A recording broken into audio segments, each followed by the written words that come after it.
अस्सलाम वालेकुम friends, this is Pathan Nazim and welcome to hello learning academy. Friends, इस session में हम माह टीटी 2024 में पूछे गए समाज उलूम के 10 सवालात वज़ाहत के साथ देखेंगे। लिहाजा 23 नवंबर को आपका इम्तिहान कंडक्ट होगा। इसी को मद्देनज़र रखते हुए हेलो लर्निंग एकेडमी पर न्यू बैच स्टार्ट हो चुकी है, जिसमें आपको डेली वीडियो लेक्चर्स मिलेंगे।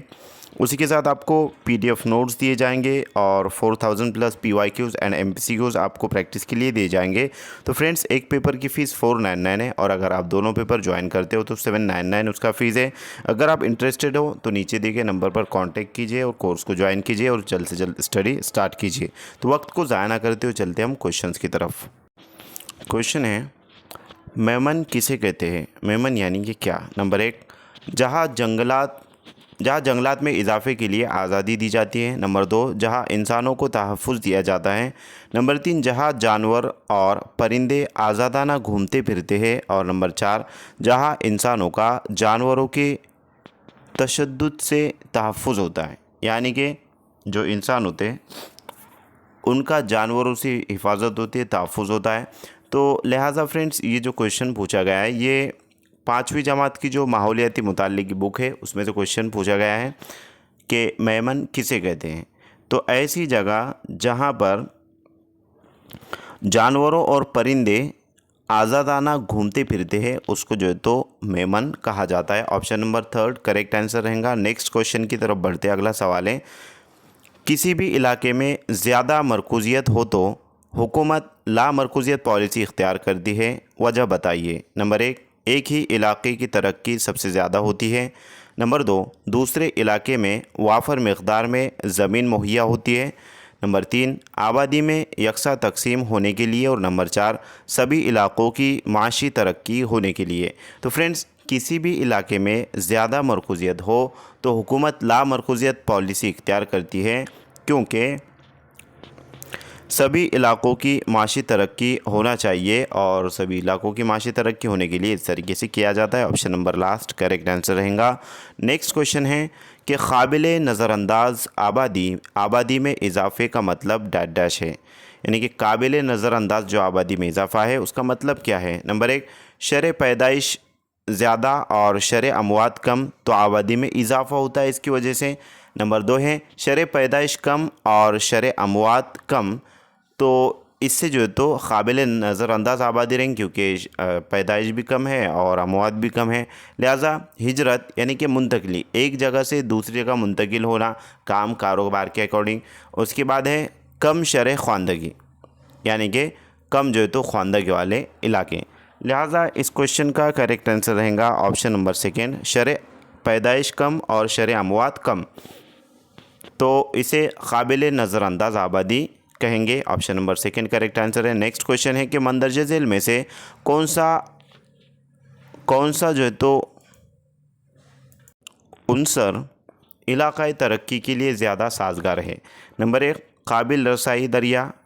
नंबर 2, अच्छे कुदरती बंदरगाहें। नंबर 3, तबई अनासिर। और नंबर 4, कुदरती वसाइल की दौलत और आबादी। तो फ्रेंड्स, मंदरजे झेल में से कौन सा अंसर इलाक़ाई तरक्की के लिए ज़्यादा साजगार है इलाके की तरक्की के अकॉर्डिंग? तो फ्रेंड्स, कुदरती वसाइल की दौलत और आबादी ये बहुत ज़्यादा मायने रखती है इलाके की तरक्की में। नेक्स्ट क्वेश्चन है, मंडी बागाती काश्तकारी को ट्रक ज़रात कहा जाता है, वजह बताइए। यानी कि मंडी बागाती मीन्स जो काश्तकारी की जाती है मंडियों में जो तो ट्रक के ज़रिए ज़रात की जाती है, यानी कि एक जगह से दूसरी जगह सब्ज़ी तरकारियाँ फ़राहम किए जाते हैं, नकल हमल की जाती है, उसे जो है तो मंडी बागाती काश्तकारी कहते हैं और उसको ट्रक ज़रात कहा जाता है। लिहाजा पैदावार की एक जदीद किस्म है। नंबर 2 है शहरों को ट्रक के ज़रिए सब्ज़ी तरकारी मुहैया की जाती है। नंबर 3, एक फसली खेती की पैदावार होती है। और नंबर 4, ट्रक के ज़रिए खेतों का सामान बंदरगाह पर पहुंचाया जाता है। तो फ्रेंड्स, इस क्वेश्चन का करेक्ट आंसर रहेगा ऑप्शन नंबर 2 के शहरों को ट्रक के ज़रिए सब्ज़ी तरकारियाँ मुहैया की जाती है। नेक्स्ट क्वेश्चन है, किसी ज़मीनी इलाके की ढलवान ऊंचाई और बुलंदी को समझने का सबसे बेहतरीन तरीका डैश डैश है। नंबर 1, अलामती तरीका। नंबर 2, पहाड़ी साए का तरीका। जिसको जो है तो हिल शेडिंग कहेंगे। नंबर 3 किंतूरी खतूत और नंबर 4 बेंचमार्क तरीका।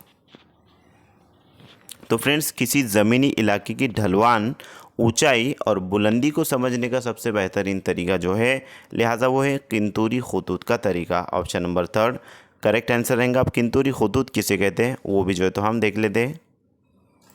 तो फ्रेंड्स जैसे कि आपको यहाँ पर नज़र आ रहा है, ये पहाड़ी है और इस पर मुख्तलिफ जो है तो खतूत बने हुए हैं। इस तरीके से इसे किंतूरी खतूत कहा जाता है, जिसके ज़रिए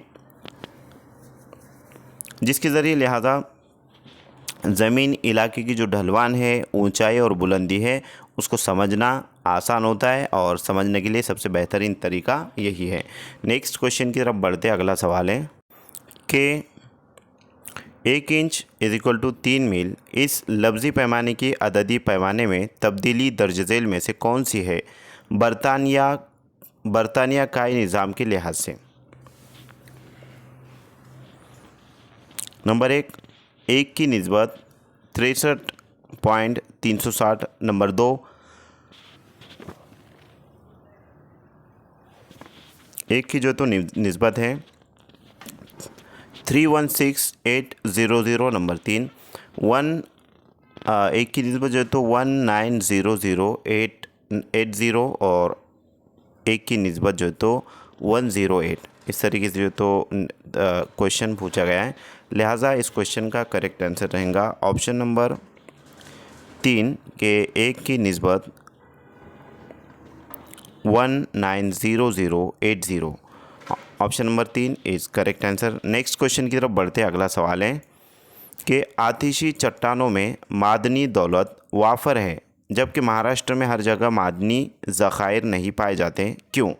यानी कि आतिशी चट्टानों में मादनी दौलत जो तो बहुत ज़्यादा है, वाफर है, लेकिन महाराष्ट्र में हर जगह मादनी ज़खायर पाए नहीं जाते।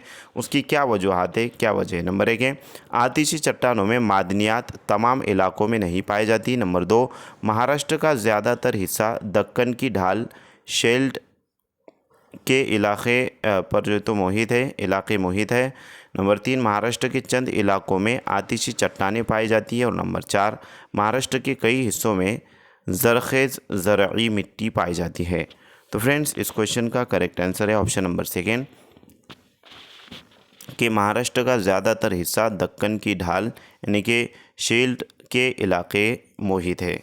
Option number 2 is right answer. Next question की तरफ बढ़ते अगला सवाल है, जब ज़मीन का सूरज से फासला कम से कम होता है उस हालत में डैश डैश कहते हैं। नंबर 1 क़ुर्ब शमसी हालत। नंबर 2 बाद शमसी हालत। नंबर 3 हालत एतदाल और नंबर 4 हालत आइन। तो फ्रेंड्स